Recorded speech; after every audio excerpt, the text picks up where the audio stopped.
When you thought you were out there. Morning, guys. We will start with a broadcast section with no embargo, followed by an embargo section for 10:30 p.m. tonight. No live tweeting during the broadcast section, and use the microphone provided. Michael. Morning, you all right? Yeah, not bad, mate. A bit tired. How's the team looking ahead of Sunday? Sunny?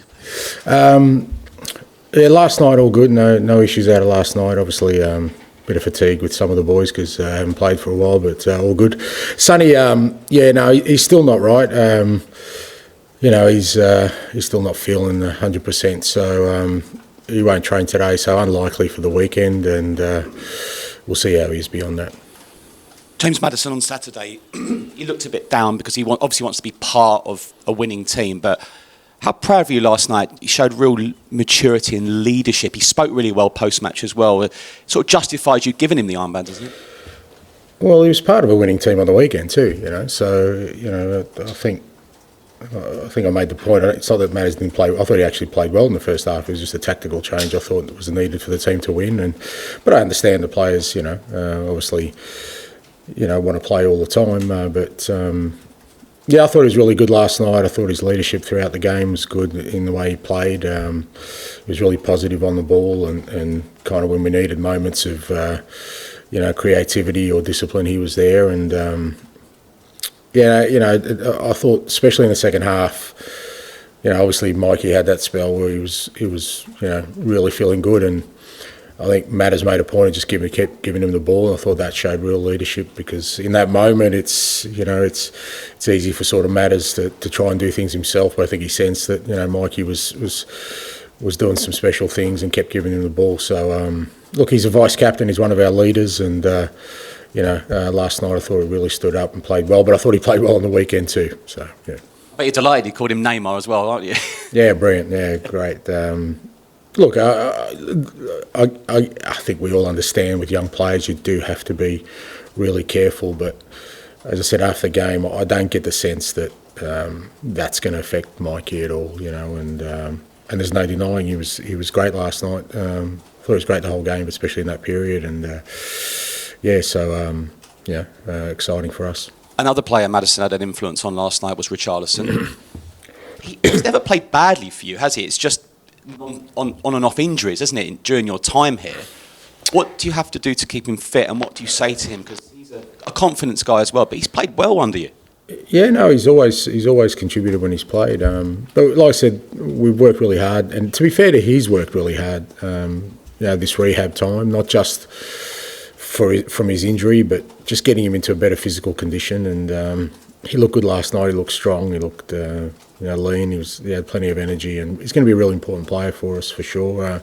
Like I said, we took a little bit of a different approach with him.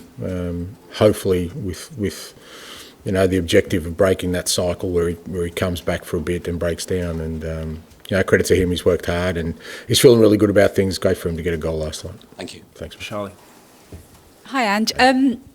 It's fair to say that Mikey Moore yesterday played really well, but he hasn't started in the Premier League so far. So do you imagine that he's kind of getting to the stage where he's now ready to start a Premier League match?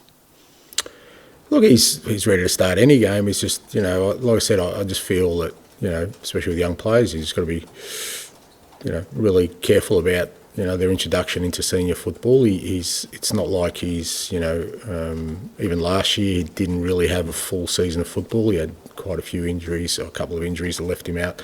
He went from under 18s football to playing very little under 21s before we integrated him. So you have to look at that. I think he's still physically growing, and you have to take that into account. So I think he's ready to play, start a Premier League game for sure. But it's about, for me, it's about making sure that for us, what we want to do is continue to kind of develop Mikey in the right way, give him the platform to keep improving. So far, whatever we've asked of him, he's made a real impact, and the plan is to continue to do that. And in terms of this weekend, it's another away game. Obviously, your last one was away to Brighton. What do you want your players to take away from that performance against Brighton going into this one against Crystal Palace? Yeah, well, look, I think kind of I addressed that. I think it wasn't something that has been a common occurrence for us. In that second half of Brighton, we dropped off in many respects. from the key fundamentals of our game. And as I said, hard to say why, but obviously there was some objective markers that we know we fell short of. And when you've got objective markers, it's not just me talking about it. Then players know the levels they need to hit, and we've bounced back since then. And good challenge for us at Palace. Obviously they're going through a tough spot, but still got some talent in that team. And you get a feeling with Palace is that once they do turn around, they could go on a run like they did last year under Oliver. So it'll be a good challenge for us. You mentioned Palace. Obviously, they are struggling this season. They haven't won a Premier League game, sitting in a relegation zone. You mentioned their threats. I mean, where do you think their threats really will be on Sunday? And how dangerous is it coming up against a team who are desperate for that first win of the season? Look, it's always dangerous in the Premier League. You just mentioned the Brighton game. There's never really any games where you go in there and you're thinking that it's going to be a comfortable afternoon or evening. And especially away from home, Premier League is always challenging. Like you said, they're going through a tough spell, but I've got no doubt they'll come out of it because they do have some quality in the front third, and that they're a hard-working team. And I think for us, what's important is that we're on a good run. We've been on a good run for a while, and we want to continue that. And the basis of that good run has been, just how hard we work and sort of sticking to our principles. Ian. Hi, Ange. How are you? I'm good, mate. So how special is Mikey Moore? How special can he be? I mean, wasn't so long ago everyone was saying England's next world-class youngster coming through was Jude Bellingham, which was right, and then Cole Palmer. How special? Look, I don't know. I mean, I don't know what you mean by special. I mean, he's a talented young player. He's a bit behind the guys you've mentioned because, like I said, he hasn't started a Premier League game yet. So we've just got to be careful about sort of.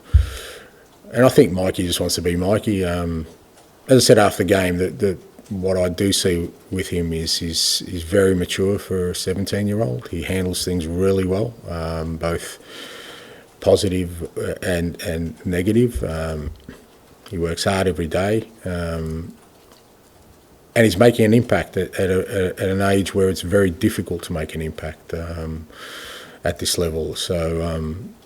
And that's the beginning of a process for him and the beginning of his career. And like I said, from my perspective, it's about making sure that we're constantly working with him and giving him the opportunity and the platform to keep improving. And if he does, then Mikey will be Mikey, and they'll take him to wherever his ability does. And in terms of, if you can, explain the process, because sometimes with young players, we all say, like we did with Phil Foden, you should go out on loan rather than sit at Man City and be on the bench and maybe get a few minutes in, a few minutes there. And there'll be some people saying that about Mikey Moore. Why doesn't he go out on loan, play every week? Why stay with you and play just bits and pieces? So what is the pros and cons of you keeping him for the whole season and maybe getting just those bits and pieces rather than week in, week out, say, starting for Leyton Orient or Watford or whatever? I think the key is that you treat each case individually. I think if you start just having a sort of blanket policy, I think that's where you miss. I said the key for us this year was to try and expose Mikey to, first team environment. That was more important than him just getting game time, because he hasn't been at this level for any length of time. Other players who maybe had a year of first team environment and haven't had game time, they need to go out and play. But Mikey wasn't in that boat. I know you say bits and pieces, but we're only sort of 7-8 games into a Premier League season, and with Europe and Carabao Cup, he's already played. If we get between 15 and 20 games for Mikey between now and the end of the season, I don't think that's bits and pieces. I think that's meaningful for him, and then we assess it from there. But I really think it's important you just treat these things on an individual basis. Because ultimately what you want to do is what's the best for that player rather than sort of, have a blanket approach. And finally, you've spoken positively about James Maddison and his leadership last night. Can I ask you about one decision he made, which, and whether you were comfortable with it or not, was when the penalty was given, it looked to me like he was going to take it, and then suddenly thought, no, I'm going to give it to Richarlison, who probably needed a goal for his confidence. I mean, most clubs have designated penalty takers and managers want to stick with that, or were you really happy last night that he gave his mate the chance to get some confidence? I was happy. I was happy with the outcome, mate. I don't care how they get to it. If the ball's in the back of the net, I'm happy. we do have designated penalty takers, but in that moment, I think both are equally good at taking penalties. I think Matt is. We went through a thought process and thought, it'd be beneficial for us, for Richie to take it, but I was comfortable with, if they threw the ball to Fraser, I'd maybe a bit more worried about it. But although he'd probably say he could do it, but I think it wasn't such a wild sort of, decision in that moment. I think there was some clarity around it, and like I said, the important thing was we scored. Charlie. Ange, I just wanted to ask you about this team, where they are now compared to this time last year, when obviously results-wise there was that amazing start. I think this equivalent Friday was what made it 8 wins, 2 draws against Palace. How do you see the team now compared to that team that started so brilliantly last season? Yeah, a lot different. I think we're certainly more consistent in our footballing. More consistent in kind of our performances. Look, the results last year were great, but we're playing a lot on enthusiasm and real energy we had. But I knew that wasn't sustainable, and pretty quickly we found that out for a number of reasons. Whereas I think this year we've already had some injury disruption, so to speak, and we've handled them a lot better. I think we've got a much sort of more well-rounded squad to handle what's ahead of us. We've had a heavier games program, but we've held that together. So I think we've progressed as a side. I think players have developed in the last 12 months to another level. When I think about Brennan and Decky and others, so we're in a better place, but we need to be, and hopefully in 12 months' time we're also in a better place, because that's the only way you kind of progress. And just thinking since the start of the season, I know you talk a lot about growth of players in the team. I just wondered what you thought were the kind of main growth areas since the start of this season for the team. Like I said, just the consistency of our performances. I think we're within games, we're controlling games a lot more. We're less vulnerable in certain areas that we were last year, particularly defensively, and just a lot more cohesion in our sort of build-up play, in the middle of the front third, and I think a lot more threatening in that front third. I kept saying last year I thought that was the area we needed to improve the most, and I think we're getting there now. I think, obviously Brennan, is becoming a real threat there. I think obviously Sonny always is. Getting Dom in has been fantastic for us, and with, like I said, with Decky in the midfield now and Matters, we just look a lot more threatening going forward. So all those kind of areas. Just on Mikey, like for fans, obviously having a player coming through is like one of the most exciting things that can ever happen. What's it like as a manager when you sort of start to see a talent like that blossoming? Like, how exciting is that for you, without wanting to big him up too much? Yeah, no, it is. It is exciting. It's because it filters through the whole club, because I'm sure everyone in the academy takes enormous pride in it. Everyone who's had a hand in his journey, coaches, people around him, everyone takes pride in that. So the whole club feels good about seeing somebody who's come through, the program. As a manager, you're excited, that at 17 you've got a player who's already, like I said, showing a maturity in mindset, where he's given himself every chance to be the best player he can be, because I don't sense in him, like I said, that sometimes with young players they're exciting, but you think, I can already see there could be some pitfalls down the road, but I don't sense it with him. So, at 17 you wonder, if he keeps going like that, what's he going to be like at 2021? And hopefully I'm still a manager that benefits from that, mate. But you never know. Hi, Ange. Jed Spence, how is he in regards to his fitness? Getting closer. So we're hoping kind of next week join back in training. Okay. Dane Scarlett's had a really good past 10 days or so. Scored for England and 21's, a couple of important goals for Oxford as well. How pleasing is that for you and the club? Because, it maybe hasn't gone the way you hoped in regards to regular starts for Oxford so far. Yeah, look, it's important for Dane. For all our guys out on loan, part of the reason we put them out on loan is to get game time, not to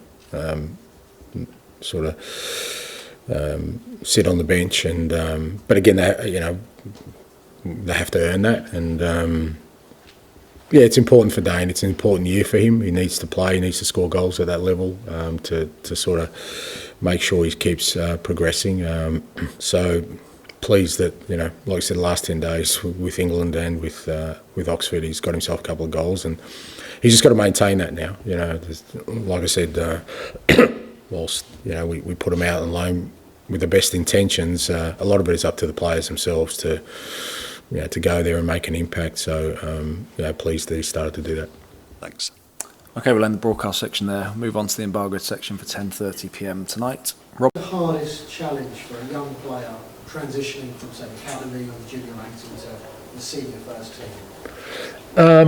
Look, I think understanding that, getting to first team level is not the destination. I think sometimes, they, particularly players who have undoubted talent and have come through as always being one that people highlight, they get to first team and sometimes they think, oh, that's it, I've made it. And what we know is that that's not the case, because, for every sort of Yamal who's 17, there's probably 100 who debuted at 17 who don't, so there's a cautionary tale there about just because you make it as a young player at a young age and you start well. So I think that's the biggest pitfall, not just for the player themselves, but for everyone around him, whether that's the club, his network of people, to say, well, okay, getting to that level is great, but it's not that unique. It's about, that's the beginning of the journey. And I think, players who understand that, or young people understand and have the right sort of network around them, have a better chance of being successful in the long run. Is it harder now for young players when you think of social media and phones? When I think back to Ferguson when he had Ryan Giggs and Moyes had Rooney 20 years ago. Is it harder for managers and players because, touching a button, they get abuse on the phone, or they get praised? Yeah, absolutely. But again, we've got to, guys of our vintage, mate, without casting aspersions on your own age, they're growing up in a different world. I think they're a little bit more aware of it than we are. Like if it was me for my kids, I'd certainly be frightened about it. But hopefully, young people are getting educated along the way. They've probably seen others and understand that, like I said, the people around them are really important. Clubs are more aware of these kind of issues that potentially could happen. But again, it is, whether it's today or 20 years ago, there's always those pitfalls of, that are potentially there. But like I said, I can only speak obviously about Mikey, and from what I've seen, he's, I think he's well equipped to handle sort of whatever challenges there are there. Paul. Would you say he's the one who stands out for you and always has stood out from that crop in academy, or are there other players that you think are likely to be in the same kind of way? Again, you're always, because again, players develop sort of differently, so you kind of always try and keep an open mind. There was no doubt that when we bought Mikey up last year, he was still 16. Like I said, he'd had a couple of injuries, but the couple of times he played in the 21s, he kind of stood out. And Simon Davies and the guys in the academy were really strong about him and his potential. So, and then you look at them when they train, and how do they train? What's kind of their behaviour like? What's their sort of mindset like? And he just came into it and fit in straight away. So that was the first thing you kind of notice. You think, okay, well, because ultimately you want to expose young players to our training environment, but we don't want to detract from our training environment either. Are they coping? Are they contributing? And he settled in really well, whereas others you think, well, they probably need a little bit more time before we bring him, integrate him in. And then, and certainly through pre-season, he was always a standout for us. So, but I think there's others in there. There's some young boys in there who are starting to, make some inroads. Some a bit younger, around the 15, 16 age group as well, which is exciting for the club. It's important for us as a club, I think, having that pipeline, means that, hopefully if you go through a successful period, that it's more sustainable when you've got players within the club coming through rather than always seeking outside to try and get talented players in. What's your plan for him? Is the challenge genuinely for him to try and force his way in and become something of a regular, or is it way too early to... Look, I mean, again, I just keep an open mind about it. I think the most important role I've got is to keep my observation attributes on high alert with him to sense, what the next step is, rather than sort of get caught up too much in whether it's positive or negative in that sense. Just keep watching Mikey. He'll be the best guide of that. And the Neymar thing is fun, but is there anyone that you're reminded of when you see him watch him play?